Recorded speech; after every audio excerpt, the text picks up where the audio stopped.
দুর্গাপুজোর অনুদান 15,000 টাকা বৃদ্ধির মুখ্যমন্ত্রী মমতা বন্দ্যোপাধ্যায়ের ঘোষণাকে করতালি দিয়ে স্বাগত জানাল কালিয়াগঞ্জের পুজো উদ্যোক্তারা। মঙ্গলবার বিকেলে কলকাতার নেতাজি ইন্ডোর স্টেডিয়ামে দুর্গাপুজো উদ্যোক্তাদের নিয়ে বৈঠক করলেন বাংলার মুখ্যমন্ত্রী। প্রশাসনিক ব্যবস্থাপনায় দুর্নিয়ন্ত্রণ ব্যবস্থার মাধ্যমে এই বৈঠকে অংশগ্রহণ করেছিলেন উত্তর দিনাজপুর জেলার কালিয়াগঞ্জের দুর্গাপুজো উদ্যোক্তারা। মুখ্যমন্ত্রীর ঘোষণা মোতাবেক এবছর রাজ্য সরকারের তরফে অনুদান 15,000 টাকা বেড়ে হবে 85,000 টাকা। আগামী বছর অর্থাৎ 2025 সালে এই অনুদানের পরিমাণ হবে 1 লক্ষ টাকা। দুর্গাপুজোয় রাজ্য সরকারের প্রদেয় আর্থিক অনুদান বৃদ্ধির পাশাপাশি বিদ্যুৎ বিলের ওপর 75% ছাড় এবং ফায়ার লাইসেন্স সহ অন্য সমস্ত ফিতে ছাড় বহাল থাকবে। এদিন মুখ্যমন্ত্রী দুর্গাপুজোর বৈঠকে যোগদান করতে কালিয়াগঞ্জ পঞ্চায়েত সমিতির সভাগৃহে দুর্নিয়ন্ত্রণ ব্যবস্থাপনার আয়োজন করা হয়েছিল।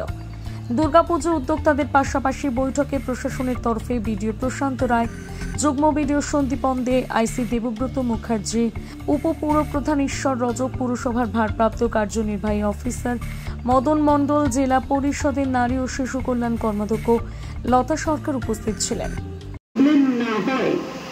কলকাতায় যেমন বড় বড় পুজো হয়, আজ কিন্তু আমি লক্ষ্য করেছি গত বছরে টক্কর দিচ্ছে, টক্কর দিচ্ছে।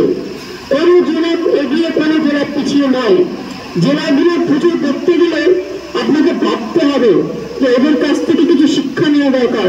ওরা এত ভালোভাবে পুজোগুলো অর্গানাইজ করছে এবং বিশেষ করে নিজের ঘরের জিনিসগুলোকে ইউজ করে তারা মার্কেটিং করছে পুজোটাকে বিউটিফুল। আমি সেই সময় 2-3 দিন আমি টোটাল জেলার পুজোগুলোকে লক্ষ্য রাখি, কলকাতা পুজোর সাথে সাথে কোন জেলায় কোন ক্লাবে গিয়ে কোন ক্লাব কি কি করেছে প্রত্যেকটা ফিল আমি দেখতে ভালোবাসি এবং আমি দেখি, কারণ আমারও অনেক নলেজ বাড়ে এতে, আর আমিও জানতে পারি কোন জেলা কোন ব্লক কিভাবে এগুলো করছে। আপনার নাম? আমার নাম শিবানী ঘোষ। কোথায় এসেছিলেন?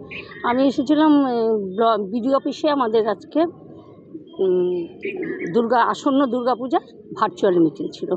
কি করলেন? Virtual meeting Mamata Bandyopadhyay. কি হলো আজকে?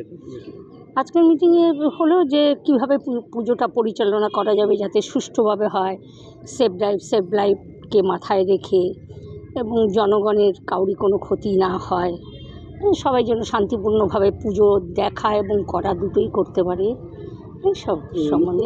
প্রতি বছরই পূজার আগে সমস্ত পুজো কমিটিগুলোকে কিছু না কিছু অনুদান দেয়। এবার সেটা কি করে? এবার উনি মানে 85,000 টাকা করে। আগে কত ছিল? আগে 70 ছিল, এবছর 85। কতটা খুশি আপনি? খুব খুশি।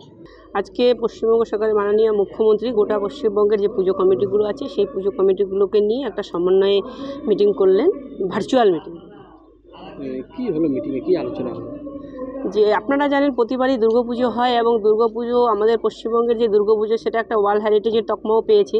তো সেই জায়গাটায় বাঙালির একটা বড় উৎসব দুর্গাপুজো, সেই উৎসবকে নিয়ে বাঙালির মনের মধ্যে যে একটা আবেগ, সেই আবেগকে নিয়ে মানুষ কিন্তু আজকে মেতে ওঠে দুর্গাপুজোর দিনে।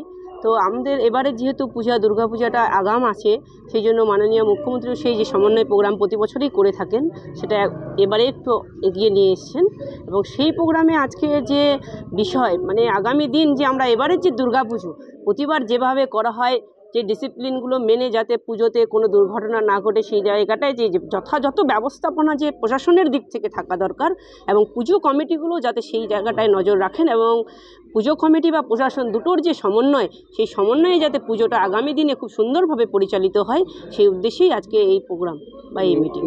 একটা মুখ্যমন্ত্রী তার থেকে একটা অনুদান দেয় 70,000, সেটা এবার কত হয়েছে? মাননীয় মুখ্যমন্ত্রী প্রতিবারই একটা পুজো কমিটিগুলোকে অনুদান দিয়ে থাকেন, ইলেকট্রিক বিলের ক্ষেত্রেও ছাড় দিয়ে থাকেন এবং কিছু আর্থিক অনুদানও দিয়ে থাকেন। এবারে সেই অনুদানটা মাননীয় মুখ্যমন্ত্রী গত বছর যেটা ছিল যে 70,000 করে প্রত্যেকটা পুজো কমিটিকে দেওয়া হতো, এবারে সেটা বাড়িয়ে উনি আজকে ঘোষণা করলেন যে সেটা 85,000 করে দেবে। কতটা উপকৃত হবে পুজো মণ্ডপগুলো?